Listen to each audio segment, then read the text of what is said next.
Bada, bada boom, sold. Huh? Just sold my car on Carvana.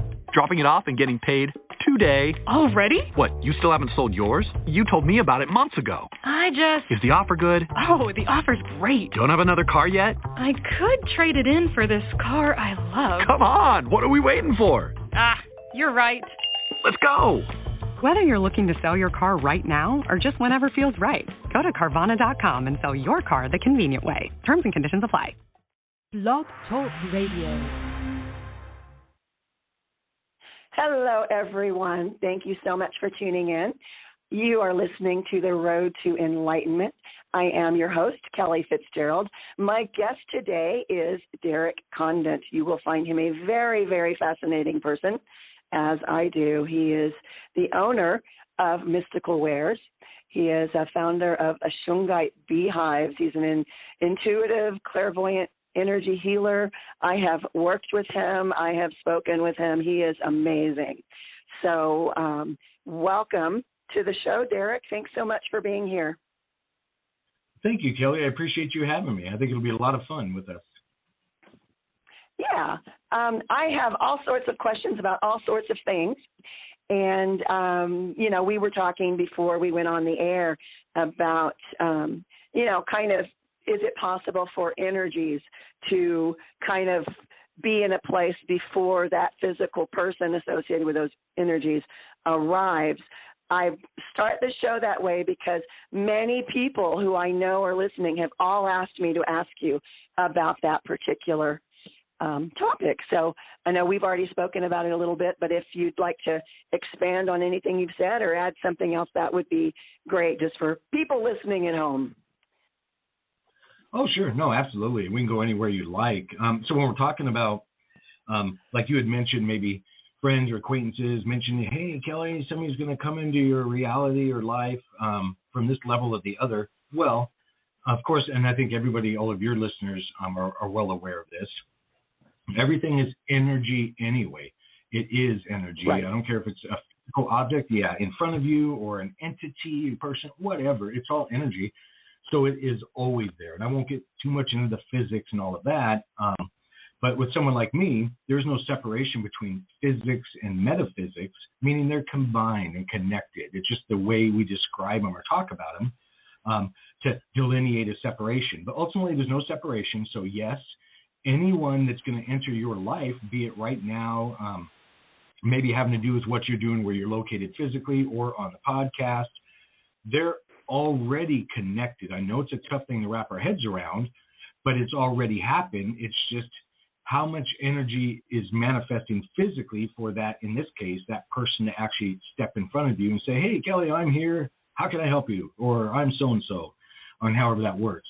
So, and again, I call some of us, like myself, energy workers, or, again, some societies call us seers, but we perceive beyond the physical levels or beyond the physical frequencies, because everything's also a frequency or a, it can be actually broke down to a number, but energy. So because I can perceive energies, I can see these individuals. And in this case, again, we chatted before the show, so we were talking about others maybe giving you a heads up, hey, I'm perceiving this individual. And they're 100% accurate, of course. And what they're picking up on is and I use the terms kind of generally, but I just use the term spirit guide.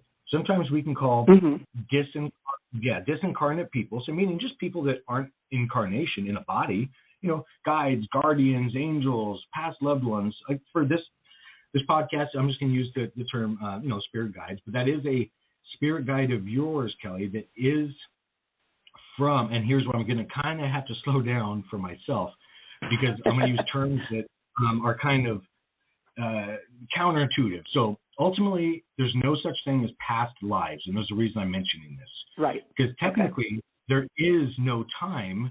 There's only now, but there are multiple nows. So what I'm getting at here is there are many concurrent lives that we're all having.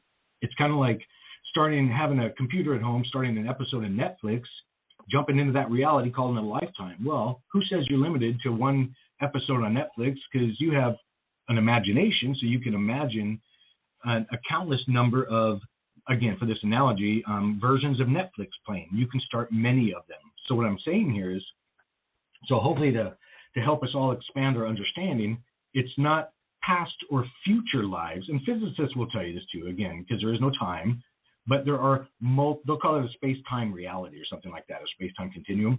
But there are multiple realities. So that individual we're talking about can sometimes be termed by, intuitives like myself as spirit guides, but it is a living individual as well. And there's nothing that stops us. So a little bigger picture perspective here. It makes no difference, Kelly, if I'm talking to you right now on this podcast, having a great time, I can still communicate with your, what I'll just term, and others do as well, your higher self or oversoul, the big you, right. The one that's not, so you get it, the one not just playing this. So yes, we can communicate on all those levels. And what your friends and acquaintances are picking up on is just that. Some of them, and I'm still talking about your friends or individuals you're talking to, they're intuitives themselves. Technically, if you're alive and conscious, you're an intuitive. Yeah. So it's like, if as long as you're born with legs, you can say, well, you can run. So, yes, I get it. Some people are maybe faster runners than others, but you can still do these things. So your friends are picking up on the intuitive level. And I'm going to be literal, their imagination level, because your imagination is real. It is absolutely real. Your imagination and feelings make up 90% of this universe and your reality. That's a big statement, but I mean it exactly how I'm saying it. So all they're doing is picking up on the other 90% that's not physical, the 10% physical, and they're picking up on the energy of one of your guides. And again, as I mentioned a few minutes ago, another is a brother of yours in another lifetime. If I just kind of get straight to the chase and blunt, he's in multiple lives to this entity and or person, we can call it. And that's what you're picking up on, and they're here to help. And you're doing the same thing, Kelly, by the way. You're in in other realities or understandings. You're doing the same thing with either your oversoul or higher self, doing that. So it's a big picture thing. But and often down here from the physical reality, we generalize a lot of this into ghosts and spirits and terms like that, which are bad, but they are limiting descriptions. So no, you're communicating with a spirit family member who's trying to help you out, and that's what they're picking up on because he's so close to your energy levels right now, the channels or frequencies you're on at this state of your life, your emotions and feelings. So he's in alignment with you is another term we can use. So I know that was kind of all over the place, but that's who's around you at this moment.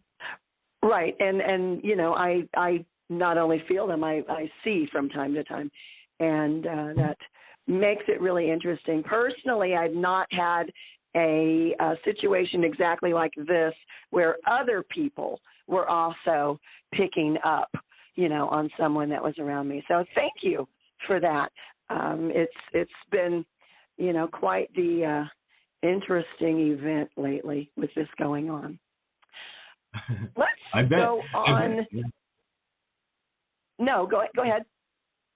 Oh no! I was just gonna actually comment on that too as well. When you say of the interesting and a lot going on, it's because you're, and all your listeners already know this about you, and they can feel it anyway. You're what's called an empath or empathic, meaning just active energy moving around. Yeah, your heart chakra. So a lot of that loving energy, that welling up sensation. Well, that's a frequency. So if you imagine your body as a radio and your chakra or these feelings as the channels or dials. All you're doing is holding a loving feeling. Again, it's a frequency. It's actually 0.1 hertz for those that are techie-minded or science-oriented and want to get online and do some research. Yeah, it's 0.1 hertz. It's actually a frequency that's in a cat's purr and a bee's buzz. And it's a healing frequency. I don't want to get too far off topic here, but this is all science as well. That's why I mentioned earlier, physics and metaphysics, they aren't separate. They're connected. It's just for us to expand our understanding so we can encompass more of it. So you, long story short, have such a massive heart love chakra blasting off of you, and I mean that in a good way, that when others are perceiving you, and they don't have to be in your immediate environment, Kelly, they can just be thinking of you at home, you're still energetically connected, so they're in your love field, so is your guide. So they're going to pick up on those, again, we would call spirit guides that are around you or interacting with you. And that's just another way of maybe looking at it. Well, thank you. Thank you for that. I'm wondering, how did you get on this particular pathway that you're on now? Were you always, intuitive? Could you see things or feel things or in childhood? Where did this start for you? Sure. No, that's a good question. And I think I'm not too dissimilar than most of us. Often we're brought into this lifetime or this reality. We're not told about this stuff. Mm-hmm. So, or it's not explained, or it's told it's all crazy. It's all in your head. Make believe this, that, and the other. So basically, yeah, I was born into it. My mom was an intuitive or psychic as well. Yeah, she didn't hang a sign up out her window saying, come get your psychic readings, anything like that. But we had in my family, it's a heightened sense of intuition. So, yeah, long story short, you can say we know things. We're going to hear stuff. We're going to see stuff. But the catch is, I didn't even know. Good luck on believing this, but it sounds unusual, Kelly. But I didn't know until my mid-20s when I was actually active U.S. military in the Army, and that's a whole nother topic where they took advantage of my understandings as well. But I didn't know what the word psychic was. So all I knew was, what do you mean? So everybody can't tell when somebody's, we'll just say, be nice and say fibbing or stretching the truth, or what you mean you don't smell these invisible things or see them or blah, blah, blah. I always had a heightened level of perception, but I didn't have the terminology here in 3D world to say, oh, that's a Miss Cleo psychic thing. And I'm just kind of making fun of a psychic reader from TV. So yeah, I'm just having fun with it.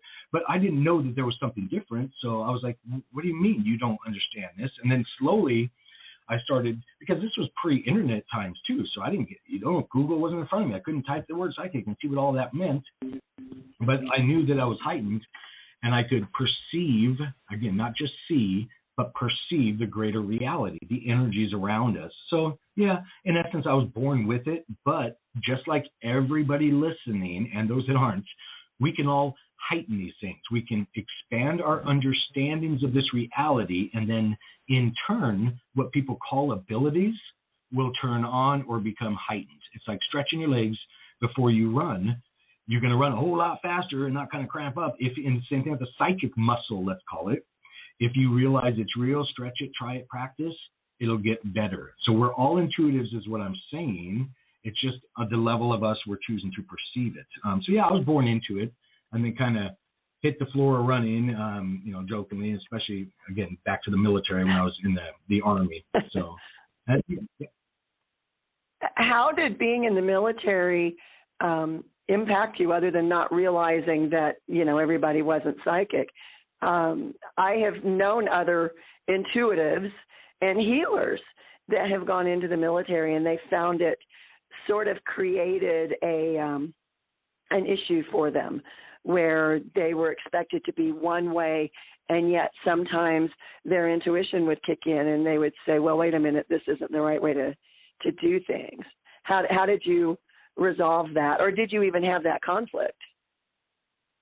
Mine's a little unique, and I didn't know a lot of this story I'm about to tell you until later in life. And I can get into some of this now because my dad's retired. He's actually, and I didn't know, and here's what I'm getting at, that he was ex-NSA. So he was literally an ex-spy for the military, and I didn't know that until he was almost 80 years old. Yeah, and I was already out of the military, and I'm bringing that up for a reason, because when I entered the military in my early 20s at 21, again, I wasn't aware of these terms, but I can sure guarantee you the military knew about me.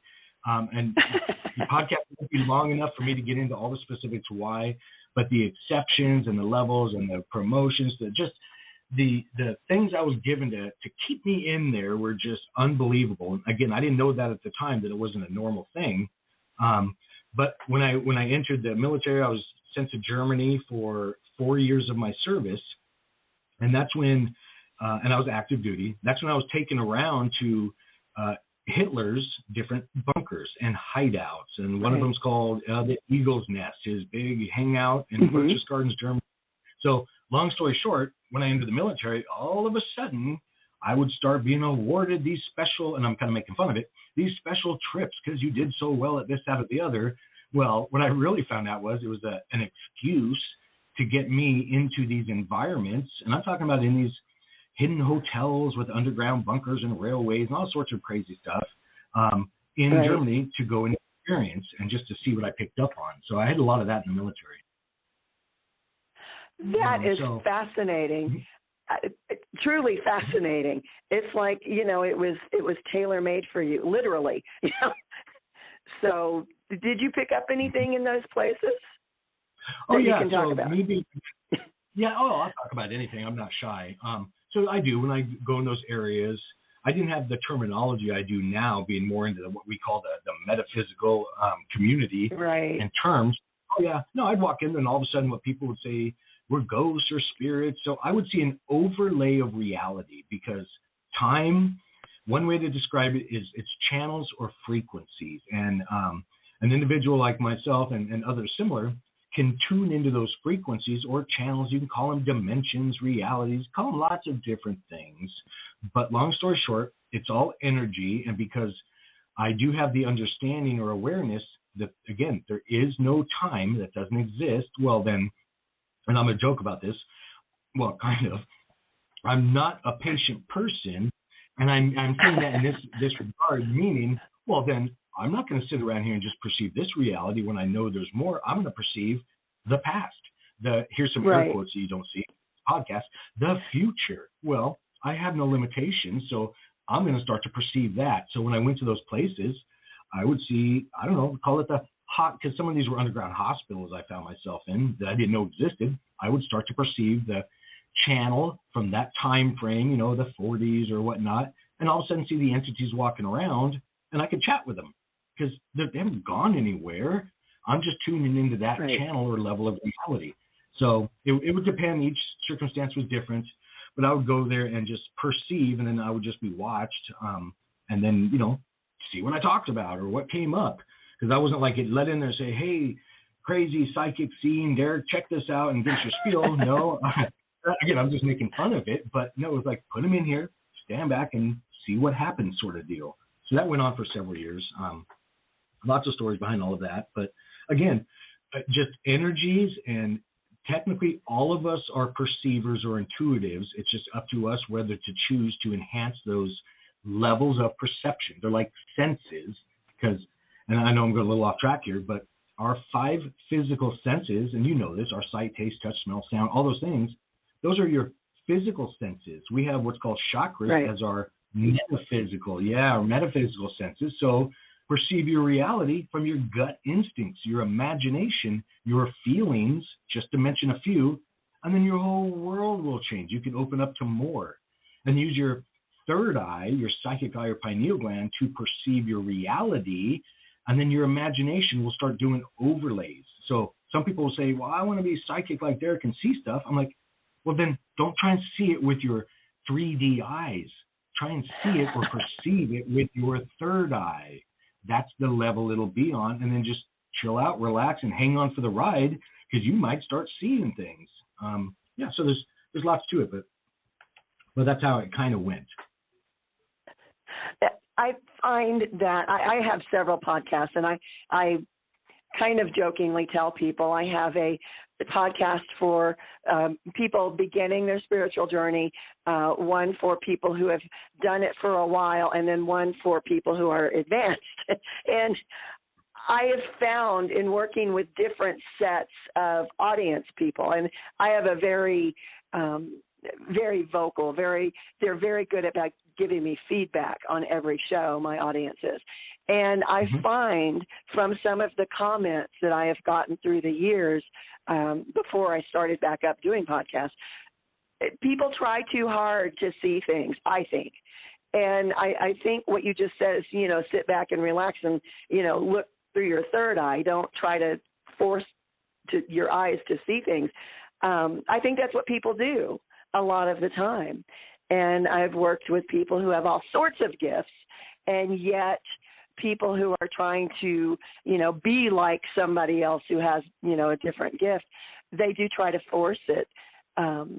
What do you tell people when you realize that they're trying to force things that, and in my opinion, if they're not trying to force it and they still can't see, they are not ready to see. So what do you tell people? Yeah, that's a good point. I'll tie in a little bit expansion on that as well. So yeah, just because remember earlier I also mentioned, and I mean it literally for what I'm saying, that 90% of the 100% of our reality, so 90%, the lion's share of it is your imagination and feelings. So I would suggest for people just stop trying to perceive the metaphysical with the physical.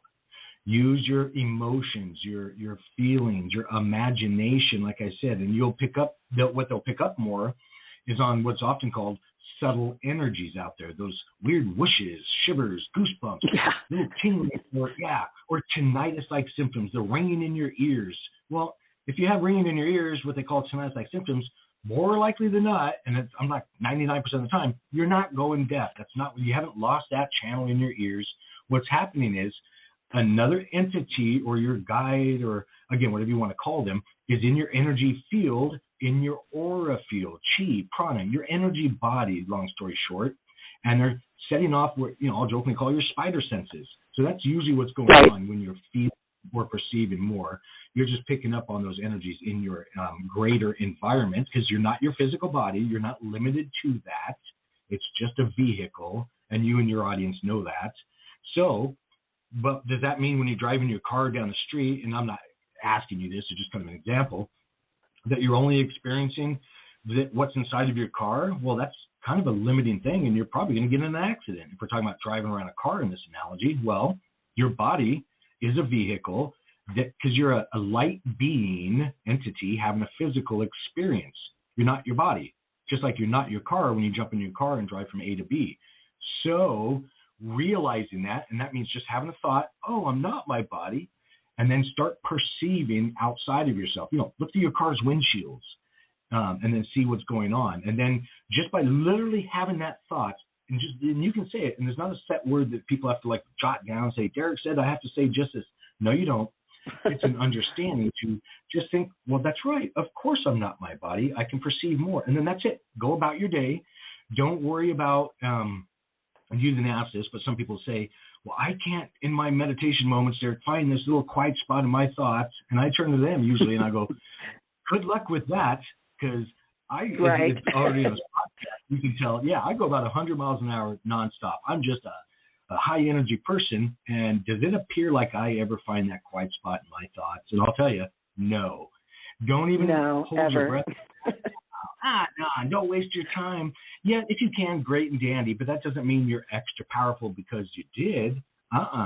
It's usually a distraction. Usually don't worry about that. Remember, your imagination's real, so why would you try and stop your imagination when you're trying to perceive the non-physical? That makes no sense whatsoever, but often in this lifetime reality, we'll get stuck whole lifetimes being told by some guru, some master somewhere that believes they know everything. And I'm throwing up air quotes here again, because no masters, no gurus. We are all special, every single one of us. So coming from that realization, and then just, oh, that makes sense. That's all you have to do. And then all of a sudden be open to it. Again, it's not, you have to strike yoga pose, this, that, and the other for half an hour a day. You have to eat vegan for 6 months or blah, blah, blah, blah, blah. No, you don't. You just need to sit down, relax, get in your imagination and emotions. Remember, 90% of the reality, and then experience. And then slowly you'll get what I call your etheric sign language, the shivers, the shakes, the goosebumps. Remember, tinnitus in your left ear, your right ear, or wherever. And then start expanding on that in your imagination and give it a language. Say, all right, if there's invisible guides that are around here I keep hearing about, I want this to mean that. Again, give it an understanding. So if we all believe, and again, back to this podcast, the listeners here know they have guides, guardians, angels. Again, they can use different terms, but others, well, they're there. Well, now just chat with them. It's called telepathy. And by the way, if you're a conscious being, and I don't care if that's a human or animal, if you're aware, you're telepathic. That is all the more credits you need, or credentials. Have a thought. It's called, again, imagination.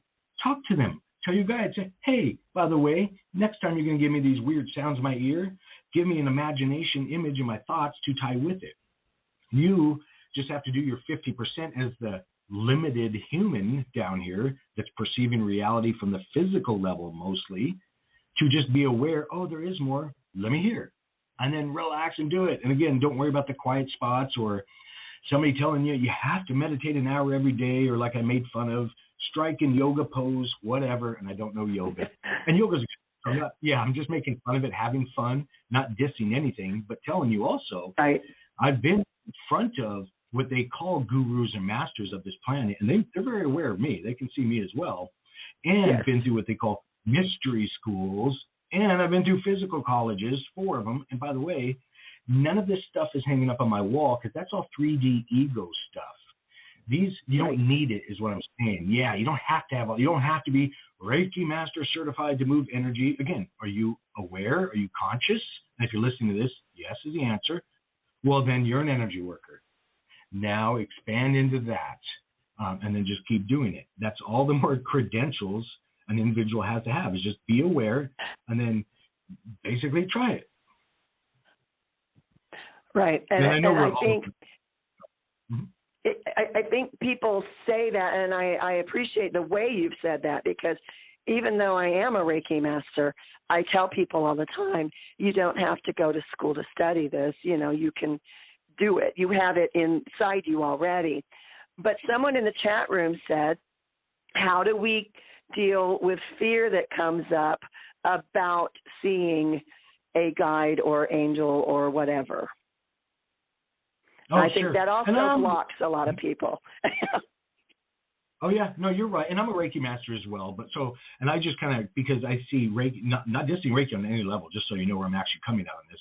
Right. Love it, worth learning, but it's a recipe. So I say, get in the kitchen in this cooking analogy, learn those Reiki recipes, and then customize them, modify them, make your own recipes. Yeah, okay. So energy worker is the term I use. And yeah, I'm a certified Reiki master. But again, that's learning the recipes. Good recipes, learn them, but make your own recipes is all I'm saying. And then, I'm sorry, can you ask the question? Scared and fear. So she had a fear, yeah. Go ahead. Yeah. No, her question was about being afraid to see things. But she wants to see them, but she's afraid of them. Well, then you've limited yourself. If you're in fear, everything's frequency. Your feelings are frequency too. So think of your physical body as a radio. If you turn the channel onto the fear one, or anxiety or heavy energies or depression or angst, any of those type of, let's call them songs on the radio station you're on, those will limit your extrasensory perceptions, your metaphysical stuff.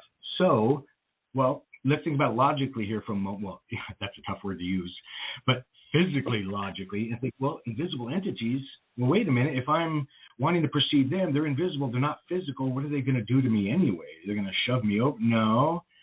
So just come at it that way in your head, because literally this reality is a head game, to be blunt. It is. Right. Continual head games, understanding, thoughts. So, well, then do it. Get in there. Those aren't bad things. Just have that reality. And then understanding, and then play the head games with yourself. Well, wait a minute, I want to feel more, but I'm nervous. Well, wait, why be nervous? Because so the bigger, I'm going to zoom back a little bit. The way to change that fear and angst or heavy energies is to get that love feeling around you, that welling up, that overpowering sensation around your heart. And again, that's that 0.1 hertz frequency that I was talking about. Well, that chooses, it's like tuning your radio. Let's say you have an FM radio in your room and you with the antenna poking up, tune it on to love songs. Well, that's what you're going to get. Same with you. Keep positive thoughts, feelings, emotions in your, environment and feelings, and that's what you'll bring in. But if you fall into angst, that's a whole different radio station or channel in this radio analogy I'm using. Well, then that's when you're going to bring in the heavier music, the rougher stuff. So really, it's just a thought process, to be blunt. It's not, again, not that you need to have a salt bath or go hug that tree. And all these things are good, by the way, because they move energy, orgone energy. Scientists would do ground or earth. But it's really your thoughts. So get out of angst, stress.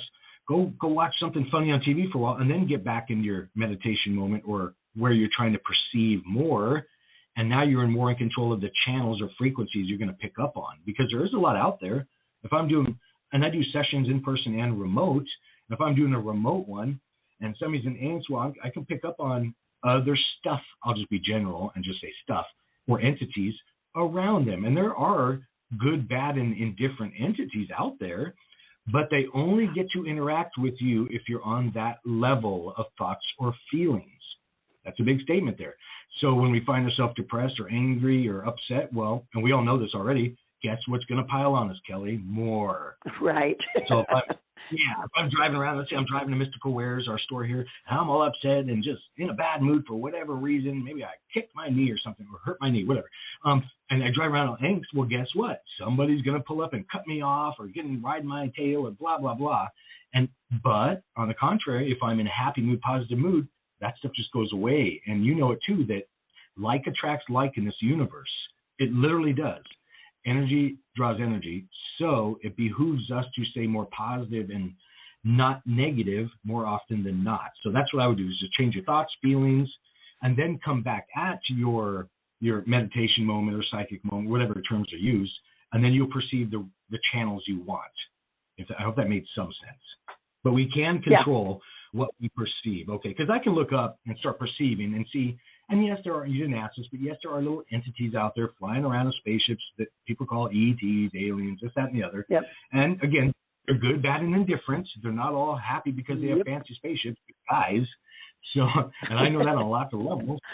Well, then it's a choice thing. The state you're in are the ones you'll draw to you. So I would suggest not sitting, and not that the chatter was saying this, but definitely not sitting around in fear or angst. Or if you are in those energy states, I would probably try not to perceive more of the metaphysical reality from that position, because that's what you get. That brings me into another question here on the chat. Someone says they had a teacher years ago who said, if you are depressed or in fear or in angst, I guess that's typo here, you should not try and meditate, because it will open you up for negative energies. So that's kind of what you were just talking about. You know. Yeah, no, you're right. That's your aura. Your aura is your energy body. It's you, because you're not your body. You yourself as an entity is not crammed into the physical body. Like, I can perceive aura. Many people can. They go feet off your body. That's you as well. So you're not contained within the physical body. So yes, if you're in angst, stress, fear, depression, things like that, that's a layer on your aura, and that's what it's going to pull in. So sitting around in angst, then guess what? Channels you're going to bring in. So yes, that does make a difference. Okay. And I think I've got 3 different people in the chat room who must know you, because they keep saying, ask about Shungite. What about bees? What about Shungite bees? So for all of the people who are asking, let's go there next. How did you start with Shungite and the beehives, and how does that all work?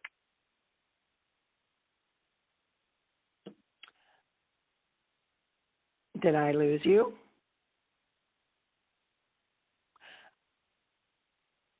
I think we lost the connection here.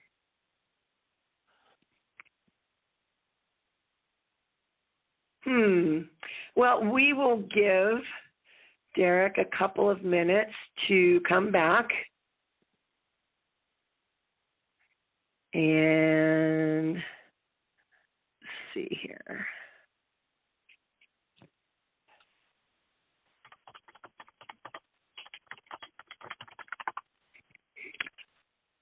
I want to get on to the bee thing, but I think what we might do here, since we are having issues, is let me see first if I can get Derek back on.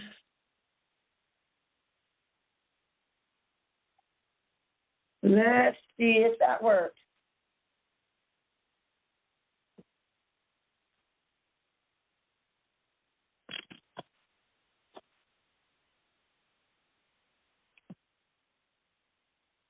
Well, I have lost. It looks like Derek can still hear me. I cannot hear anything. So, and we're not picking up anything on any devices.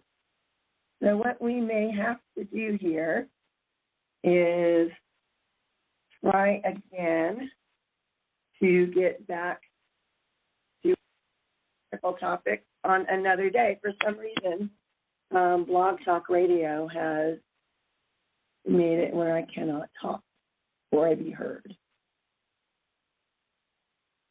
So I think that's what we will do. We are just going to go ahead, not try and continue. Sorry, Derek, if you can hear me, I cannot hear you. Blog Talk has for some cut me out. So thanks everybody for listening. We will continue this on another day while I figure out why we went dead here.